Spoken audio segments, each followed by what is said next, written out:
My daughter's kindergarten teacher asked me to stop packing her lunch. When I found out why, I pulled her from the school. Every morning at 5:30 a.m., I assembled Emma's lunch with the same care I'd use for a surgical procedure: organic turkey sandwich cut into stars, fresh berries in a rainbow pattern, homemade collard chips, little notes with jokes that she couldn't read yet but loved to show her friends 3 weeks into the school year. Mrs. Peterson requested a meeting. "We need to discuss Emma's lunches," she said, sliding a paper across her desk. "They're becoming disruptive." I stared at the kindergarten handbook page she'd highlighted. Parentists are encouraged to pack simple, quick lunches to maximize learning time. "Her food is too elaborate," I asked. "It's causing issues. Other children are comparing lunches.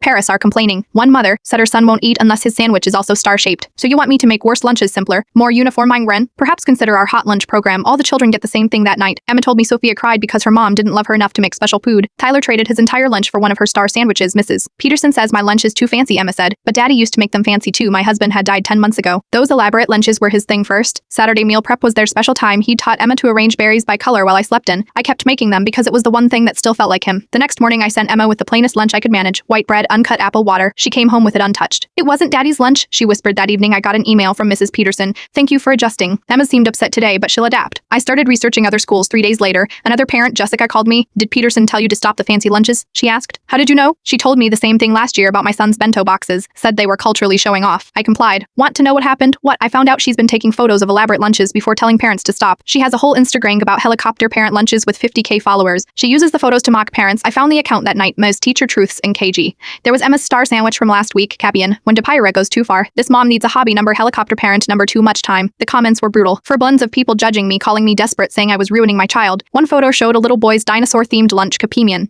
"Dad needs to realize his son isn't special." Number Shafation Trophy Generation. Jessica's bento boxes were there too. Culture appropriation in a lunchbox. Number problematic. The next morning I packed Emma the most elaborate lunch, yet sushi rolls, fruit kebabs, homemade cookies with her initials, a note in my husband's handwriting that I'd saved. "Daddy loves you to the moon and back." At pickup, Mrs. Peterson was waiting. "We discussed this," she said coldly. "I've decided to continue making my daughter lunches that remind her of her father. If that's disruptive to your classroom, we have a bigger problem than sandwiches. I'm trying to maintain equity. You are maintaining an Instagram account where you mock grieving children and their parents. Emma's father is dead. These lunches are how she connects with him. But sure, tell me again about equity." Her face went white that night. Reese Teacher Truths where KG went private, then disappeared. I transferred Emma to a Montessori school the next week. Her new teacher, Mr. David, pulled me aside on the first day. "I heard about Emma's dad," he said gently. "The lunches sound like a beautiful tradition. Would she like to share about them at our morning circle sometime?" Emma's been there for 2 months now. She trades her star sandwiches proudly. Other kids have started making special lunches too. Mr. David sends photos of their lunch museum where kids display their favorite items before eating. Last week, Emma asked if we could make hexagon sandwiches. "Daddy never did those," she said, "but I think he'd like them." We made hexagons, added a new note: "Love Batchies," and Daddy. Mrs. Peterson still teaches at the old school. Jessica told me she only allows prepackaged lunches now. Her Instagram never came back.